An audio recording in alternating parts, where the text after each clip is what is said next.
그리스도의 재생산이 됨과 우리 혼의 목자이신 그리스도를 체험함. 아멘.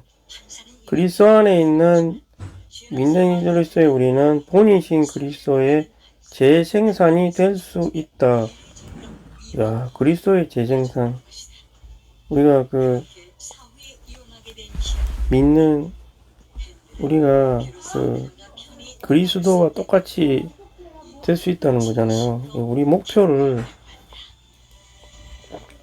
잘 설정해야 될 것 같아. 내가 그리스도와 똑같이 그리스도의 인격, 그 다음에 성장 정도 100%는 아니지만 주님이 이 행동하신 하나님을 위해서 절대적으로 살고 완전히 마음 안에 세상이 없고 죄도 거의 없고 없었겠죠. 너무나 합당하게 행동하신 마음의 평강이 또 가득했잖아요. 또 그런 것들이 다 재생산이 될 수 있다. 근데 이런 거를 진정으로 참 믿는지 저도 잘 모르겠네. 주 예수님의 통치 아래 사신 생활은 하나님의 하나의 본이고 우리가 그분의 재생산이 되어 발자취를 따를 수 있게 하신다. 근데 주님은 어떤 동기로 이런 통치 아래에서 기꺼이 이렇게 살았을까? 당연히 그분은 구속자가 되기 위해서 굉장히 큰 갈망이었을 거 아니에요. 우리를 구속한다는 게. 우리에게는 어떤 갈망이 필요한가? 그게 좀 중요한 것 같아요. 하나님을 위한 기본 갈망이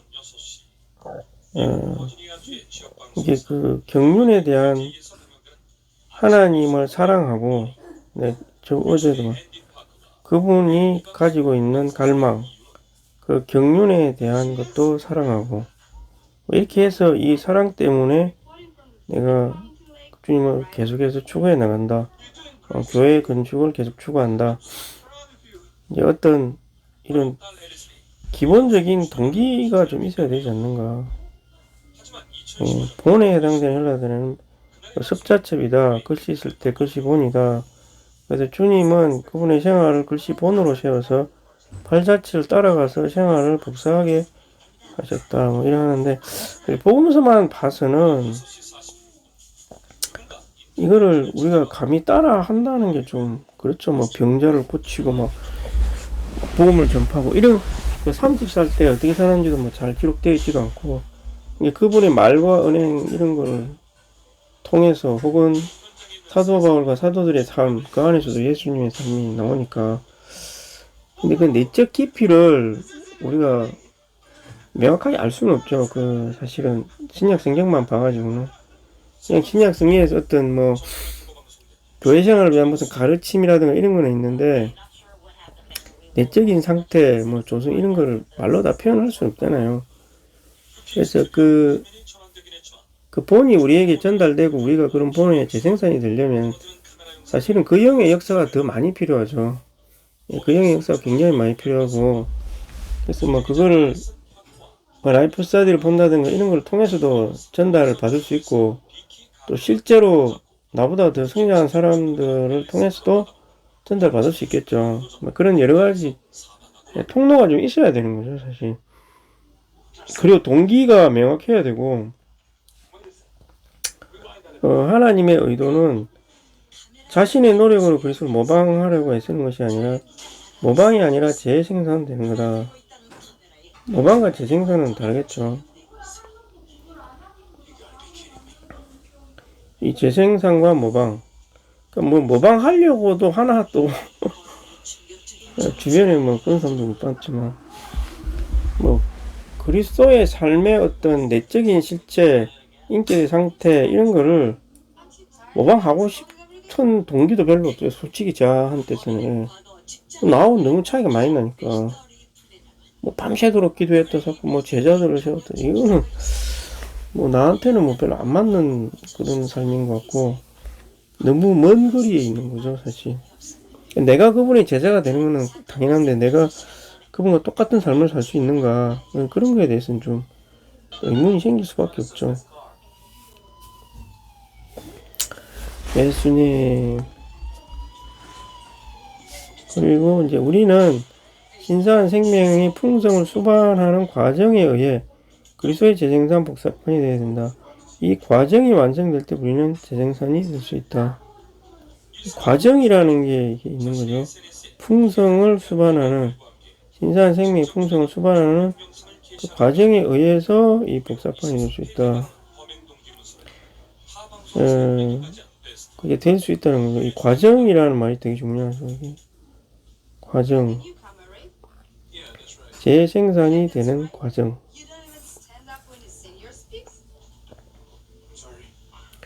그럼 이제 이게 주님의 통치 아래 살았다는 거잖아요. 그러면 이 풍성을 수반하는 과정이라는 말이 이제 뭐 주님의 그 실제를 우리 안에 전달하는 그 영의 역사를 말하는 것이고, 그 역사가 진정으로 깊이 있게 전달되려면 나 자신도 좀 이런 동기부여라든가 이상이라든가 목표 설정 이런 게 이제 올해부터 좀 더 분명해져야 되지 않겠는가. 참 그런 생각이 좀 들어요. 메시지를 보면서. 우리는 그리스도가 우리 본이라고 한 베드로의 말이 무엇을 의미하는지 설명하기 위해 복사하는 것에 예를 사용할 수 있다. 복사기. 이제 복사가 되려면 뭐 종이 위에 빛이 비춰야 되잖아요. 빛이 비춰가지고 이 써져 있는 글자는 빛이 통과 못하고 안 쓴 것만 통과하니까 이게 그대로 똑같이 나오는 거잖아요. 뭐 원리는 그런 건데, 그리스도 안에 새겨진 게 그 영의 역사겠죠. 빛이라면 그 영의 역사에 의해서 우리 혼에 그대로 이렇게 새겨질 수 있다는 거잖아요. 이렇게. 그 역사가 일어나도록 우리가 협력을 해야 되겠죠. 그 협력이 뭐 여러 가지 방면에서 교회 생활이죠. 더 진지하게, 더 참되게 교회 생활을 추구해 나가죠. 숙제와 섞이고 동력하려고 그러고 뭐 이런 게 다 포함이 되는 거죠. 내가 짐을 짊어지고 영적인 싸움을 싸우고. 그런데 이 과정이 참 그렇게 명확하지는 않아요. 그리고 자기가 추구를 안 하면 이게 또 저절로 되는 것도 아니고, 그래서 우리 본이신 그리스도의 재생산이 되려면, 우리 안에 살고 계시고 우리 속에 행성을 이루시고 마음의 거처를 정하시는 분이신 그리스도를, 이런 그리스도를 체험해야 된다는 거죠. 이게 참 저도 올해 들어서 이제 이 부분에 대해서 좀 많이 이렇게 좀 추가하고자 하는 마음이 좀 생기더라고, 이게. 근데 이제 하여튼 요런 그리스도, 이게 우리 안에 살고 있다, 우리 속에서 형상을 이루고 있다, 우리 마음의 거처를 정하신다, 이런 그리스도를 체험해야 된다는 거잖아요. 이런 게 굉장히 내적인 그리스도죠. 이게 어려워요, 사실. 이런 동기가 강해지기가 좀 힘들어요. 왜냐하면은 이게 굉장히 희미해지기 쉽고, 하여튼 좀 그렇더라고, 이게. 주 예수님. 그래서 신약의 그리스도는 내적 존재와 깊이 연관이 되신다. 내적 존재. 우리 혼을 말하는 거죠. 우리 혼 안에 있는 내적 존재. 그래서 우리 이 세 가지인데, 안에 살고 계신다, 그 다음에 속의 형상을 이루신다, 그 다음에 마음의 거처를 정한다. 이 세 가지인데요. 이게 다 성경 구절을 다 있는 말이고, 세 가지죠. 이게 딱 각각의 조금 다른 의미들이 있는 거죠, 사실은. 그래서 사실 이 말은 다 사도 바울이 한 말이긴 한데, 사도 바울이 이게 뭐 살고 있다, 형성을 이룬다, 마음의 거처를 정한다, 이거를 어떤 자기가 깊이 있게 추구를 해가지고 이 한마디 한마디를 한 건지, 추구를 해서 자기가 체험을 어느 정도 하고 한마디 하면 아니면 그냥 약간 문학적인 표현을 비슷한 말을 막 하다가 보니까 이렇게 말이 나온 건지 사실 그건 잘 모르겠어요. 부대에 있는 이 시대 사이 이 말 자체를 하나하나를 너무 지나치게 깊이 해석을 하려고 하는 건지 비슷한 말인지 진짜 엄연하게 구분이 되는 말들인지 그거에 대해서는 잘 모르겠지만 그러나 뭐 거처를 정한다, 살고 있다, 형상을 이룬다. 형상을 이룬다는 조금 이제 이해가 되고 살고 있다, 거처를 정한다. 이런 말들은 좀 명확하게 잘 모르는 부분인 것 같고 형상을 이룬다는 거는 이제 뭐 이게 차라리 쉽게 이해가 될 수 있죠. 약간은 이거는 이제 하나님의 부분이 아닌 거를 제거를 하고 그다음 그 빈자리에 그리스도가 채워지는 걸 의미하죠. 그럼 우리가 자백이라는 거를 하고 십자가를 통과할 때 이 자백을 통해서 주님이 열려 있으면 거기에 이 소멸되고 소멸돼야 될 게 소멸을 시켜주시고 주님이 이제 여기에 분배가 된다. 요거는 좀 이해가 되죠. 근데 뭐 살고 있다, 거처를 정한다 이런 거에 대해서는 아직은 체험이 많이 부족하다고 봐야 되겠죠.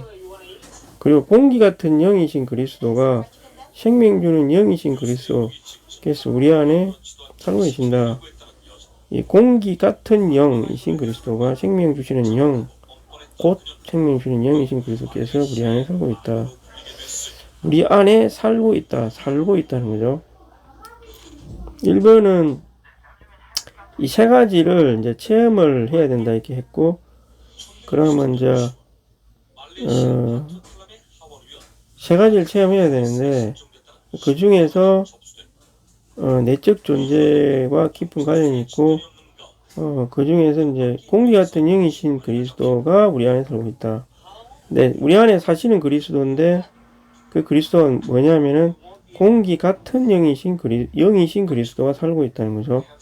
살고 있다, 존재하고 있다는 거죠. 우리 안에 살고 있다는 것 자체가 근데 공기 같은 영이신 그리스도다. 이거는 이제 우리가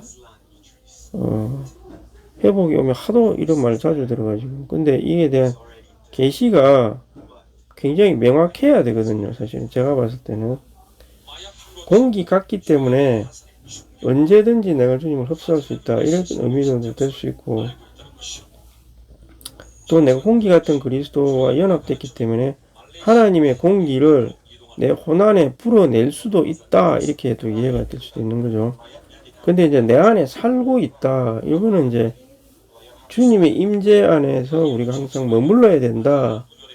우리 안에 살고 있기 때문에 내가 우리 안에 살고 있다. 이 안이라는 건 혼, 영 다 포함하는 거잖아요. 몸은 끝이니까. 여러분 항상 내가 주님이 살고 있다고 인식을 하고 주님께 동행을 해야 된다. 이제 이런 의미로 생각을 할 수 있겠죠. 그래서 A, B, C가 나오는데요. 우리 안에 산다는 것이 뭐냐? 이게 그리스도의 죽음 안에 십자가에 못 박히고 그분의 부활 안에서 사는 거다. 그분의 부활 안에서 우리 안에서 사시는 거다. 내가 그리스도의 죽음 안에 못 박히고 그리스도께서 나는 못 박히고 그리스도는 부활 안에서 우리 안에 산다 이 말이죠. 그런 의미라고 그래요. 저도 그러면 이게 우리 안에 산다는 게 이제 살다 보면 항상 근데 이게 이렇게 되는 게 참 가능하냐 이 말이죠. 근데 이걸 갖다가 내가 목표를 삼기가 상당히 어렵다니까. 내가 잘 이해가 안 되는 부분, 명확하게 이해가 안 되기 때문에 이제 그런 거고 동기부여도 잘 안 되는 부분이고요. 예. 그래서 제가 저번 주인가 그때 교통을 한 거죠. 목표는 너무 낮게 잡고 있다. 한 게 이제 그런 의미로 볼 수 있고, 이 복사판이 된다는 것을 이제 더 잘 설명하기 위해서, 예, 한 영과 우리는 주님과 한 영이고 한 생명을 가지고 있으므로 이제 주님과 한 인격이 되어야 한다는 거죠. 그리스도께서 그 영을 우리 안에 거하시기 때문에 우리는 그분께서 우리 안에 사시도록 해야 한다. 예. 우리는 십자가에 못 박히고 부활 안에서 산다. 요거를 갖다가 그럼 죽음이 이제 왜냐면 주님 밖에서 행동한 게 다 십자가로 가야 되는 상황이니까 말 행동 뭐 어디 가는 거 충동적으로 행동한 거 다 죽어야 되는 거잖아요. 뭐 어떤 영안에 있지 않은 태도는 다 죽어야 되는 거죠. 그럼 그걸 다 자백하면 그걸 주님이 다 없애주시고 이게 명확한 어떤 그 인식이 좀 부족하다니까. 그래서 뭐 인격이 돼야 된다 뭐 당연한데 인격이라는 말로 그리스도가 하는 인격 그리스도의 감정 생각이 다 변화된 그런 상황이죠. 내가 변화가 돼야 된다. 내가 타고난 게 아니라 내가 변화되고자 된 게 아니라 어떤 그 영의 역사가 다 필요하다는 의미겠죠 이게. 예. 그리고 또 뭐 사시도록 해야 된다. 그 영으로 거하기 때문에 뭐 이것도 사실은 명확하게 잘 모르는 거죠. 주님이 우리 안에서 뭐 사시도록 한다는 게 뭔지 이것도 참 어렵습니다. 솔직히 이해가 잘 우리가 체험이 잘 안 된 부분이고요. 그래서 우리 속에 그리스도가 형상이 이루어지도록 한다는 것은 우리 안에서 완전히 자라도록 하시는 것이다. 완전히 자라도록 형상까지 이루어질 그리스도의 형상까지 이루어진다면 이거는 뭐 사도 바울의 말을 너무 과도하게 해석한 건지 우리 안에 뭐 형상이 이루어진다는 말이 그만큼 많은 변화가 일어난다는 의미겠죠. 근데 그 변화가 내가 얼마나 동력을 했느냐에 따라서 빨리 될 수 있고 늦게 될 수 있다. 그 차이는 있겠죠. 그런데 언젠가는 주님이 이루신다는 거잖아요. 내가 주님께 분배를 하도록 허락을 계속 말씀을 먹고 선포하고 읊조리고 막 해야 되겠죠. 주 예수님